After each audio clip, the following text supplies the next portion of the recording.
Hey guys, welcome to your Venus in Aries astrological horoscope for March 6th. Big disclaimer before moving forward, if you haven't seen the Mercury in Aries video, I really recommend checking that out first. Since both of these planets are going to be moving into the same sign at the same time, only several hours apart. A lot of the aspects and things that we're going to be talking about relating to Venus apply to both planets, but are going to be played out a little bit differently. So highly suggest checking that out first and then coming back to check this one. So Venus in Aries, what do we got going on, right? So what was Venus in Pisces like, right? We got to think back a little further.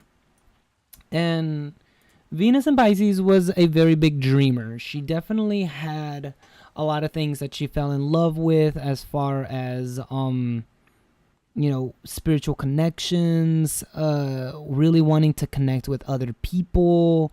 There was almost a desire to dissolve the boundaries between you and your kind of like close people with that you're with, or people that you were desired to want to get closer with. You wanted those barriers to really dissolve. You wanted that tension, that sometimes even pain between things to come to an end. And I say pain because, as you can see from the little highlighting ball on there, we did have a Chiron conjunction happen, and we're still within those degrees, so we're still kind of in it, but moving away from it because we're now in Aries.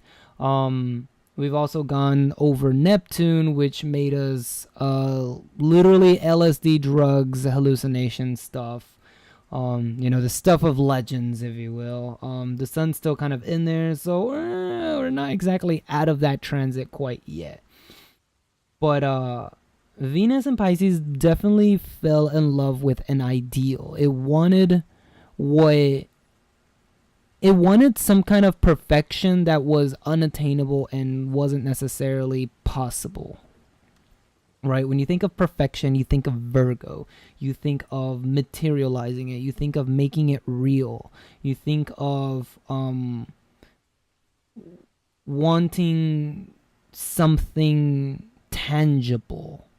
But with Venus and Pisces, it was more like wanting that spiritual connection, wanting that feeling, wanting that not necessarily like experience, but that understanding with others. And it's nice and dandy and all because Pisces has that really good connectivity energy when you're not running away and escaping into your fantasies. But that's also the biggest problem with with Pisces, is that sometimes, we might be chasing an ideal, but in reality, what we were chasing was nothing more than a fantasy, something that can't be realized. So that can be its like detrimental problems as well. And as Venus now moves into Aries, we're also putting an end to a lot of desires that we had. Because again, Venus in Pisces is bringing endings to certain likes, endings to certain things that you felt comfortable with, that you were pleasured with, I guess, in a way. It's kind of hard to describe that, but made you feel pleasured or joyful or happy. Again, Venus is our receptive planet of happiness, so it's the things that we take in from others. And so crossing that boundary between Pisces and Aries, we're bringing an end to a lot of those things. And we might be seeing a cycle of new desires, new things, new joys, things that will bring us pleasure. We're seeing a whole makeup change in our happiness, our sometimes even like connection with others, because again, Venus does rule the 7th house. And so I do have to say that Venus going into Aries is going into a sign of detriment. That's the first thing that needs to be said, because Venus does rule the seventh house of Libra and the second house of Taurus. So when Venus is either in Scorpio or in Aries, which are both male dominated signs, it's going to be in its worst position, whereas Mars thrives in these positions and falls in the other two. So Venus coming into Aries isn't the most comfortable thing for her if you're not a very Aryan person. And essentially, a very passive sign or a very passive planet is entering a very aggressive sign, right? This is one of the reasons why, women are Venusian and men are more Martian. And because of that, Venus now takes on a lot of male-like qualities while she's in here. As I said for Mercury, and I'm going to say for Venus as well, basically, Venus is about to go savage. Like, I love that we used to talk about this last year, about how Venus would just... in the words of one of my favorite astrologers, Venus was big bitch slapping angels left and right. And I think that really sums up Venus in Aries quite right, because Venus in Aries is not going to be chill. If anything, she is the opposite of chill. She's not going to be a drama llama either. This isn't hashtag petty gang involving some of the air signs, but this is more fiery passion. This is like, I don't like what the situation I'm in, and I'm going to either fucking change it or I'm just going to leave, or I don't like you in my group, backhanded. It's a very, very raw, unfiltered, very independent, very fiery, very passionate sign. And most importantly, because it's the beginning, it's the start, it's Aries, it's the child, it's about me, it's about the display of who you are, it's the makeup of who you are. And with Venus being here, you're going to feel a lot more passionate about the things that make you happy, about the people that make you happy, about the things or people that bring you pleasure in your life. And if you're not feeling those happy vibes, you're not going to stick around very long. You're going to change your tune, or you're going to basically backslap some witches. Let's try to keep it a little more PG in here. You might have to begin clapping back. I said a couple days ago, hey, it's time to stand up. Hey, it's time to clap back. Guess why? To prepare you for this Venus and Aries. That's what that was all about. It was learning to stand up for yourself and learning to clap back to those who are trying to knock you down, because you had to prepare for this ingress. You had to prepare for Venus coming into Aries, because now everyone's going to be on board with this energy. And those who naturally have Venus and Aries, y'all know what it is. If you don't like something, you're not going to stick around for very long. Aries is very impulsive. It's very passionate and a little bit flighty. It's like, I don't like this, I'm going to go do something else. Or I got bored of this, I don't want to continue doing this, I want to go do something else. It's the type of character, it's the type of person who restarts Pokemon about 1,000 times but never actually completes a run. Yeah, that's Venus and Aries. It's like, I want to start a million projects that all make me feel great and happy and joyful, and I just want to do it all, but I don't actually complete them. I don't care about completing them. That's not the problem, or that's not the issue here. It's about how they make me feel while I'm doing it. How do I feel when I'm engaged in this energy? That's what you need to really be asking yourself, because that's what's going to be changing. How do you feel around certain situation? How do you feel around certain people? How do you feel around certain, objects or places or energies, right? Vibrations. Because that's going to dictate how you're going to react, how you're going to feel about things. And considering we just had a bunch of endings in Pisces, it's time to start up some new beginnings. Can we say it's positivity time? Because I'm going to take in that root chakra energy that I don't actually believe is today because that's Monday. But, you know, take in that very raw, unfiltered energy of Aries. And I'm just straight up going to go just start something new. You know? I've been a part of this club, or I've been a part of this job, or I've been a part of this organization for quite some time now. I'm dissatisfied with it. It's not bringing me in what I wanted. I'm done. It's not for me. Venus is like, I'm just fed up with it. I'm going to go change my tune. Bye. Peace. Hasta luego. So Venus very much here is being self-centered. She's putting the spotlight on herself. And I think that's something really important to note here, because again, Venus is the ruler of Libra, and being the ruler of Libra, she cares more about other people. She wants to please other people. If other people are pleased, she feels pleased.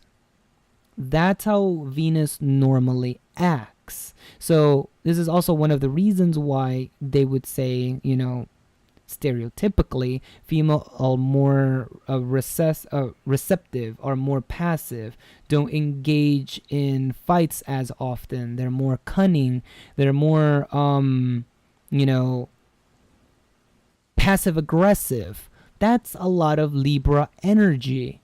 That's not what's happening here. When Venus comes into Aries, this is not passive aggressive. This is straight up, I'm about to rip your hair out. You know, she is not playing around no more. This is some straight up gangster level energy of, I'm not going to deal with your bullshit. And you better get out my way, or else I'm going to make you get out my way.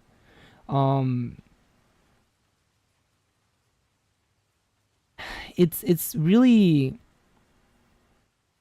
it's a mixed bag, because I feel like, for one thing, it makes it really hard to please Venus in this particular sign because she's being so savage.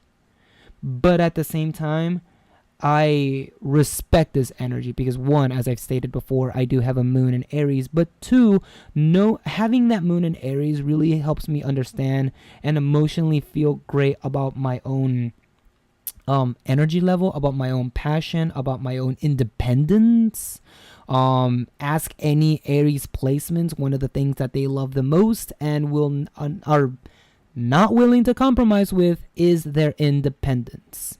You know, especially if you have a 10th house Aries on your midheaven, that's like, yeah, I'm not gonna be anyone's little work slave. I'm gonna be an entrepreneur, start my own business and be my own boss. So let that kind of like really help define what Aries is. It's not that little ragey kid who just goes ree every time he doesn't get something he doesn't want, but rather it's like that really independent entrepreneur. And that's what we're going here with this Venus energy. As I've said with Mercury video, we also have squares going off to Mars, and we have squares going off to Jupiter. So again, that square to Mars isn't very, very great at all, especially because they're both fire signs and they're both squaring. You have a Sagittarius Mars who is like high optimistic, willing to bring the world, go across the country for you. And there's a Venus who's like, if I don't like you, I'm just going to cut you. Just like straight up slash.